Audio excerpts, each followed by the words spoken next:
ആകാശവാണി.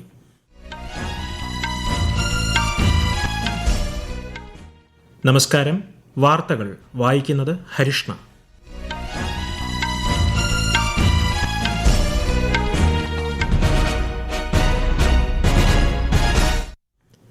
പ്രധാന വാർത്തകൾ. 2 ദിവസത്തെ ഔദ്യോഗിക സന്ദർശനത്തിനായി വിദേശകാര്യമന്ത്രി എസ് ജയശങ്കർ മൗറീഷ്യസിൽ. ജമ്മു കശ്മീരിലെ ഡോഡ ജില്ലയിൽ ഭീകരവിരുദ്ധ ഓപ്പറേഷനിൽ 5 സൈനികർക്ക് വീരമൃത്യു. അനുശോചിച്ച് രാജ്യം. പോലീസ് സ്റ്റേഷനുകളും പോലീസിന്റെ നിയന്ത്രണത്തിലുള്ള സ്ഥലങ്ങളും സാക്ഷി വിസ്താരത്തിനുള്ള ഇടമായി നിശ്ചയിക്കരുതെന്ന് സംസ്ഥാനങ്ങൾക്ക് കേന്ദ്ര നിർദ്ദേശം. തിരുവനന്തപുരത്ത് ആമയിഴഞ്ചാൻ തോടിന്റെ മാലിന്യ പ്രശ്നം സംബന്ധിച്ച് സ്വീകരിക്കേണ്ട നടപടികൾ ചർച്ച ചെയ്യാൻ അടിയന്തര യോഗം വിളിച്ച് മുഖ്യമന്ത്രി പിണറായി വിജയൻ. കേരളത്തിൽ അതിശക്തമായ മഴ തുടരുന്നു. 9 ജില്ലകളിൽ ഓറഞ്ച് ജാഗ്രത. വ്യാപക മഴക്കെടുതി. മത്സ്യബന്ധനത്തിന് വിലക്ക്. വാർത്തകൾ വിശദമായി. 2 ദിവസത്തെ ഔദ്യോഗിക സന്ദർശനത്തിനായി വിദേശകാര്യമന്ത്രി എസ് ജയശങ്കർ മൗറീഷ്യസിലെത്തി. മൗറീഷ്യസ് വിദേശകാര്യമന്ത്രി മനീഷ് ഗോപിന്റെ നേതൃത്വത്തിൽ അദ്ദേഹത്തെ സ്വീകരിച്ചു. മൗറീഷ്യസ് പ്രധാനമന്ത്രി പ്രവിന്ദ് ജഗ്നാഥിനെ ശ്രീ ജയശങ്കർ സന്ദർശിക്കും. മറ്റു മുതിർന്ന മന്ത്രിമാരുമായും പ്രമുഖ നേതാക്കളുമായും അദ്ദേഹം ആശയവിനിമയം നടത്തും. ഉഭയകക്ഷി ബന്ധം ശക്തിപ്പെടുത്തുന്നതിനും വിവിധ വശങ്ങൾ സമഗ്രമായി വിലയിരുത്തുന്നതിനും ഇരുപക്ഷത്തിനും ഈ സന്ദർശനം അവസരമൊരുക്കുമെന്ന് വിദേശകാര്യ മന്ത്രാലയം അറിയിച്ചു. ജമ്മു കശ്മീരിലെ ഡോഡ ജില്ലയിൽ ഇന്നലെ രാത്രി ഭീകരരുമായുണ്ടായ ഏറ്റുമുട്ടലിൽ 1 സൈനിക ഉദ്യോഗസ്ഥൻ ഉൾപ്പെടെ 5 സൈനികർക്ക് വീരമൃത്യു. ഭീകരരുടെ സാന്നിധ്യത്തെക്കുറിച്ചുള്ള പ്രത്യേക വിവരത്തെ തുടർന്ന് ഇന്നലെ വൈകുന്നേരം ഡെസ്സ വനമേഖലയിലെ ധാരി ഗോട്ടയിൽ ജമ്മു കശ്മീർ പോലീസിന്റെ സ്പെഷ്യൽ ഓപ്പറേഷൻസ് ഗ്രൂപ്പിന്റെയും രാഷ്ട്രീയ റൈഫിൾസിന്റെയും സംയുക്ത തിരച്ചിലിനിടെയായിരുന്നു ഏറ്റുമുട്ടൽ. ഏറ്റുമുട്ടലിനെ തുടർന്ന് 5 സൈനികർക്ക് ഗുരുതരമായി പരിക്കേറ്റിരുന്നു. ജമ്മു കശ്മീർ ലഫ്റ്റനന്റ് ഗവർണർ മനോജ് സിൻഹ ധീര ജവാന്മാർക്ക് ആദരാഞ്ജലി അർപ്പിച്ചു. മേഖലയിൽ സൈനിക നടപടികൾ തുടരുന്നതായാണ് ഒടുവിൽ ലഭിച്ച റിപ്പോർട്ട്. ജമ്മു കശ്മീരിലെ ഡോഡ ജില്ലയിൽ ഭീകരവിരുദ്ധ ഓപ്പറേഷനിൽ ധീരരായ ഇന്ത്യൻ സൈനികരെ നഷ്ടപ്പെട്ടതിൽ രാജ്യരക്ഷാമന്ത്രി രാജ്നാഥ് സിംഗ് ദുഃഖം രേഖപ്പെടുത്തി. കർത്തവ്യ നിർവഹണത്തിനിടെ ജീവൻ ബലിയർപ്പിച്ച സൈനികരുടെ കുടുംബങ്ങൾക്കൊപ്പം രാജ്യം ഉറച്ചു നിൽക്കുന്നുവെന്ന് ശ്രീ സിംഗ് സമൂഹ മാധ്യമത്തിൽ കുറിച്ചു. ഭീകരവിരുദ്ധ പ്രവർത്തനങ്ങൾ നടന്നുവരികയാണെന്നും മേഖലയിൽ സമാധാനവും ക്രമവും പുനഃസ്ഥാപിക്കാനും ഇന്ത്യൻ സൈനികർ പ്രതിജ്ഞാബദ്ധരാണെന്നും അദ്ദേഹം പറഞ്ഞു. രാജ്യത്തിനായി ജീവൻ ബലിയർപ്പിച്ച ധീരഹൃദയർക്ക് കരസേനാ മേധാവി ജനറൽ ഉപേന്ദ്ര ദ്വിവേദിയും ആദരാഞ്ജലി അർപ്പിച്ചു. വീരമൃത്യു വരിച്ച കുടുംബങ്ങൾക്കൊപ്പം സൈന്യം ഉറച്ചു നിൽക്കുന്നുവെന്ന് അദ്ദേഹം പറഞ്ഞു. ജമ്മു കശ്മീരിലെ ഡോഡയിൽ നടക്കുന്ന ഭീകരവിരുദ്ധ ഓപ്പറേഷനെക്കുറിച്ച് രാജ്യരക്ഷാമന്ത്രി രാജ്നാഥ് സിംഗ് ഇന്ന് കരസേനാ മേധാവി ജനറൽ ഉപേന്ദ്ര ദ്വിവേദിയുമായി സംസാരിച്ചു. നിലവിലെ സ്ഥിതിഗതികളും ഓപ്പറേഷനെ സംബന്ധിച്ചും അദ്ദേഹം കേന്ദ്രമന്ത്രിയെ ധരിപ്പിച്ചു. അതേസമയം ഭീകരവിരുദ്ധ ഓപ്പറേഷനിൽ സുരക്ഷാ ഉദ്യോഗസ്ഥർക്ക് പരിക്കേറ്റതിൽ കേന്ദ്രമന്ത്രി ജിതേന്ദ്ര സിംഗ് ദുഃഖം രേഖപ്പെടുത്തി. തന്റെ ലോക്സഭാ മണ്ഡലത്തിലെ സായുധ ഏറ്റുമുട്ടലുകളെക്കുറിച്ചുള്ള റിപ്പോർട്ടുകൾ തന്നെ അസ്വസ്ഥനാക്കിയെന്ന് ശ്രീ സിംഗ് സമൂഹ മാധ്യമത്തിൽ കുറിച്ചു. ശത്രുക്കളുടെ പദ്ധതികളെ പരാജയപ്പെടുത്താനും കശ്മീർ താഴ്വരയിൽ സമാധാനവും സൗഹാർദ്ദവും നിലനിർത്താനും ഒരുമിച്ച് ചേരണമെന്ന് അദ്ദേഹം ജനങ്ങളോട് അഭ്യർത്ഥിച്ചു. ന്യൂഡൽഹിയിൽ മറ്റന്നാൾ നടക്കുന്ന നാർക്കോ കോർഡിനേഷൻ സെന്ററിന്റെ 7ാമത് ഉന്നതതല യോഗത്തിന് കേന്ദ്ര ആഭ്യന്തരമന്ത്രി അമിത്ഷാ അധ്യക്ഷത വഹിക്കും.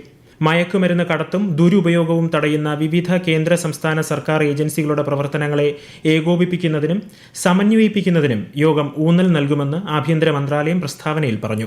ദേശീയ ലഹരി പദാർത്ഥ വിരുദ്ധ കേന്ദ്രത്തിന്റെ ഹെൽപ്പ് ലൈൻ മാനസിന് അദ്ദേഹം തുടക്കമിടും.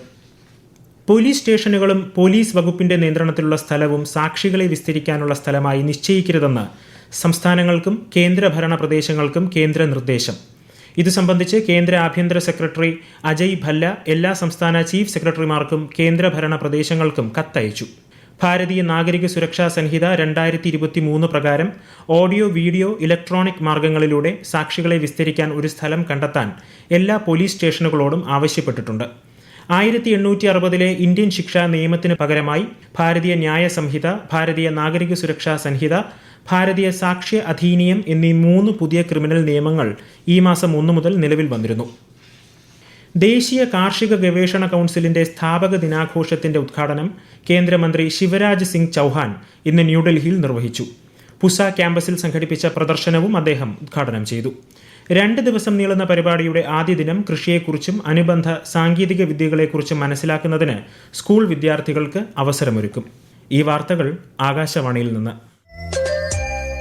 ആകാശവാണി വാർത്തകളും വാർത്താധിഷ്ഠിത പരിപാടികളും all India radio news Thiruvananthapuram എന്ന യൂട്യൂബ് ചാനലിൽ ലഭ്യമാണ്. കൂടുതൽ വാർത്തകൾക്കായി @AllIndiaRadioNews തിരുവനന്തപുരം എന്ന ഫേസ്ബുക്ക് പേജും @AERnews_TVM എന്ന എക്സ് ഹാൻഡിലും സന്ദർശിക്കാം. തിരുവനന്തപുരത്ത് ആമയിഴഞ്ചൻ തോടിന്റെ റെയിൽവേ സ്റ്റേഷൻ അടിയിൽ കൂടി പോകുന്ന ഭാഗത്തെ മാലിന്യം സംബന്ധിച്ച് സ്വീകരിക്കേണ്ട നടപടികൾ ചർച്ച ചെയ്യാൻ മുഖ്യമന്ത്രി പിണറായി വിജയൻ അടിയന്തര യോഗം വിളിച്ചു. മറ്റന്നാൾ രാവിലെ ഓൺലൈനായാണ് യോഗം ചേരുക. തദ്ദേശ സ്വയംഭരണം, പൊതുമരാമത്ത്, തൊഴിൽ, ഭക്ഷ്യം, കായികം, റെയിൽവേ, ആരോഗ്യം, ജലവിഭവം എന്നീ വകുപ്പ് മന്ത്രിമാരും ബന്ധപ്പെട്ട MLAമാരും തിരുവനന്തപുരം മേയറും യോഗത്തിൽ പങ്കെടുക്കും. ഈ വർഷത്തെ ശബരിമല മണ്ഡല മകരവിളക്ക് മഹോത്സവവുമായി ബന്ധപ്പെട്ട ഒരുക്കങ്ങൾ സമയബന്ധിതമായി പൂർത്തിയാക്കുമെന്ന് ദേവസ്വം മന്ത്രി VN വാസവൻ. ശബരിമല സന്ദർശനത്തിനായി പമ്പയിലെത്തിയ ശേഷം സംസാരിക്കുകയായിരുന്നു അദ്ദേഹം. കർക്കടക മാസപൂജയ്ക്കായി നട തുറന്നപ്പോൾ നിരവധി തീർത്ഥാടകരാണ് ദർശനത്തിനായി എത്തിക്കൊണ്ടിരിക്കുന്നത്. ഇവർക്ക് സുഗമമായി എത്തി ദർശനം നടത്തി തിരികെ പോകാനുള്ള സൗകര്യങ്ങൾ ഒരുക്കിയിട്ടുണ്ടെന്ന് ഉറപ്പുവരുത്തിയതായും അദ്ദേഹം വ്യക്തമാക്കി.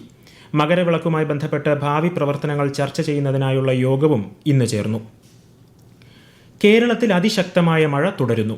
ഇന്ന് കാസർഗോഡ് മുതൽ എറണാകുളം വരെയുള്ള 9 ജില്ലകളിൽ കേന്ദ്ര കാലാവസ്ഥാ വകുപ്പ് ഓറഞ്ച് ജാഗ്രതാ നിർദ്ദേശം നൽകി. തിരുവനന്തപുരം, കൊല്ലം ഒഴികെയുള്ള ജില്ലകളിൽ മഞ്ഞ ജാഗ്രതാ നിർദ്ദേശവുമുണ്ട്. ഇതുവരെ 4 പേരാണ് സംസ്ഥാനത്ത് മഴക്കെടുതികളിൽ മരിച്ചത്. ജില്ലകളിൽ വ്യാപക മഴക്കെടുതികളാണ് റിപ്പോർട്ട് ചെയ്യുന്നത്. കണ്ണൂർ ജില്ലയിൽ മഴക്കെടുതികളിൽ 2 പേർ മരിച്ചു. മട്ടന്നൂരിൽ വെള്ളക്കെട്ടിൽ വീണ ഒരു സ്ത്രീയും കണ്ണൂർ ചുക്ലി ഒളിവിലത്ത് വെള്ളക്കെട്ടിൽ വീണ് ഒരു പുരുഷനുമാണ് മരിച്ചത്. കേരള, കർണാടക, ലക്ഷദ്വീപ് തീരങ്ങളിൽ ഈ മാസം 19 വരെ മത്സ്യബന്ധനത്തിന് വിലക്കേർപ്പെടുത്തി. കണ്ണൂർ, കാസർഗോഡ് ജില്ലകളിലെ തീരങ്ങളിൽ ഉയർന്ന തിരമാലയ്ക്കും സാധ്യതയുണ്ടെന്നും മുന്നറിയിപ്പുണ്ട്. കോഴിക്കോട് ജില്ലയിൽ മഴ ശക്തമായി തുടരുന്നു. വിവിധയിടങ്ങളിൽ വ്യാപക നാശം റിപ്പോർട്ട് ചെയ്തു. പുഴകളിൽ ജലനിരപ്പ് ഉയർന്നിട്ടുണ്ട്. കൂടുതൽ വിവരങ്ങളുമായി ആകാശവാണി കോഴിക്കോട് ജില്ലാ പ്രതിനിധി നസീർ ബാബു. കോഴിക്കോട് ജില്ലയിൽ മഴയിൽ വിവിധ വില്ലേജുകളിലായി മരം വീണ് 15ഓളം വീടുകൾ ഭാഗ്യമായി തകർന്നു. കാവിലമ്പാറയിലും നീലേശ്വരത്തും 2 വീട്ടുകാരെ മാറ്റിപ്പാർപ്പിച്ചു. രാമനാട്ടുകരയിൽ സ്കൂൾ കോമ്പൗണ്ടിനെ മണ്ണിടിഞ്ഞ് ഇടവഴി തകർന്നു. യാത്രാമാർഗം തടസ്സപ്പെട്ടു. കക്കാടംപൊയിൽ റോഡിന് സമീപം മരം വീണ് മണ്ണിടിഞ്ഞ് റോഡ് ഗതാഗതം തടസ്സപ്പെട്ടു. മാവൂരിൽ കിണറിടിഞ്ഞും കിഴക്കോട്ട് മതിലും കിണറും ഇടിഞ്ഞും താഴ്ന്നു. പന്തിരങ്കാവ് മാത്രയിൽ മരം വീണ് വീട് ഭാഗ്യമായി തകർന്നു. മാവൂർ, തെങ്ങിലക്കടവ്, ആയംകുളം, കച്ചേരിക്കുന്ന്, കക്കുടി ഭാഗത്ത് ഹെൽത്ത് സെന്ററിന് മുൻവശം ഗ്രീൻവേൾഡ് റോഡ് എന്നിവിടങ്ങളിൽ വെള്ളം ഉയർന്നുകൊണ്ടിരിക്കുകയാണ്. മാവൂർ ഭാഗത്തെ 3ഓളം കുടുംബത്തെ ഇതുവരെ മാറ്റിപ്പാർപ്പിച്ചിട്ടുണ്ട്. തെക്കൻ ഗുജറാത്തിൽ കഴിഞ്ഞ 2 ദിവസമായി കനത്ത മഴ തുടരുന്നു. 8 ജില്ലകളിൽ ഇന്ന് ചുവപ്പ് ജാഗ്രതയാണ്. കനത്ത മഴ സൂറത്ത്, ബറൂച്ച്, നർമ്മദ ജില്ലകളിലെ ജനജീവിതത്തെ സാരമായി ബാധിച്ചു. മഹാരാഷ്ട്രയിലെ കൊങ്കൺ, മധ്യ മഹാരാഷ്ട്ര മേഖലകളിൽ അടുത്ത 5 ദിവസം കനത്ത മഴ തുടരുമെന്ന് മുന്നറിയിപ്പുണ്ട്. മണ്ണിടിച്ചിലിനെ തുടർന്ന് റായ്ഗഡിനും രത്നഗിരിക്കുമിടയിൽ ട്രെയിൻ ഗതാഗതം തടസ്സപ്പെട്ടു. മഴ മുന്നറിയിപ്പിനെ തുടർന്ന് അനിഷ്ട സംഭവങ്ങൾ ഒഴിവാക്കാൻ വിവിധ ജില്ലകളിൽ ദേശീയ ദുരന്ത നിവാരണ സേനയെ വിന്യസിച്ചിട്ടുണ്ട്. നീറ്റ് പേപ്പർ ചോർച്ചയുമായി ബന്ധപ്പെട്ട കേസിൽ ഇന്നലെ രാത്രി ഹസാരിബാഗിലെ ഗസ്റ്റ് ഹൌസിൽ നിന്ന് ഒരാളെ CBI അറസ്റ്റ് ചെയ്തു. ഇതോടെ ഹസാരിബാഗിൽ നിന്ന് അറസ്റ്റ് ചെയ്യപ്പെട്ടവരുടെ എണ്ണം 5 ആയി. പിടിയിലായ ആളുടെ പക്കൽ നിന്ന് സുപ്രധാന രേഖകൾ CBI പിടിച്ചെടുത്തിട്ടുണ്ട്. ബീഹാറിൽ വികാസ് ശീൽ ഇൻസാൻ പാർട്ടി അധ്യക്ഷനും മുൻ മുഖ്യമന്ത്രിയുമായ മുകേഷ് സാഹ്നിയുടെ പിതാവ് ജിതൻ സാഹ്നി കൊല്ലപ്പെട്ടു. ദാർബാംഗ ജില്ലയിലെ വസതിയിൽ കഴിയുകയായിരുന്ന അദ്ദേഹത്തെ അജ്ഞാതൻ മൂർച്ചയുള്ള ആയുധം ഉപയോഗിച്ച് കൊലപ്പെടുത്തുകയായിരുന്നുവെന്ന് പോലീസ് അറിയിച്ചു. കൊലപാതകത്തിന്റെ കാരണം വ്യക്തമല്ലെന്നും അന്വേഷണം പുരോഗമിക്കുകയാണെന്നും ദാർബംഗ റൂറൽ SP പറഞ്ഞു. ജിതൻ സാഹ്നിയുടെ മരണത്തിൽ ഉപമുഖ്യമന്ത്രി സമ്രാട്ട് ചൌധരി അഗാധ ദുഃഖം രേഖപ്പെടുത്തി. ബീഹാറിൽ കള്ളപ്പണം വെളുപ്പിക്കൽ കേസുമായി ബന്ധപ്പെട്ട് മുൻ RJD MLA ഗുലാബ് യാദവിന്റെ ഉടമസ്ഥതയിലുള്ള വിവിധ ഇടങ്ങളിൽ എൻഫോഴ്സ്മെന്റ് ഡയറക്ടറേറ്റ് പരിശോധന നടത്തി. പാട്ന, പൂനെ, മധുബാനി എന്നിവിടങ്ങളിലാണ് ഒരേ സമയം റെയ്ഡ് നടക്കുന്നത്. 2015 തിരഞ്ഞെടുപ്പിൽ MLAയായ ഗുലാബ് യാദവ് ഇത്തവണ ലോക്സഭാ തിരഞ്ഞെടുപ്പിൽ BSP സ്ഥാനാർത്ഥിയായി മത്സരിച്ച് പരാജയപ്പെടുകയായിരുന്നു. പ്രധാന വാർത്തകൾ വീണ്ടും. 2 ദിവസത്തെ ഔദ്യോഗിക സന്ദർശനത്തിനായി വിദേശകാര്യമന്ത്രി S ജയശങ്കർ മൗറീഷ്യസിൽ. ജമ്മു കശ്മീരിലെ ഡോഡ ജില്ലയിൽ ഭീകരവിരുദ്ധ ഓപ്പറേഷനിൽ 5 സൈനികർക്ക് വീരമൃത്യു. അനുശോചിച്ച് രാജ്യം.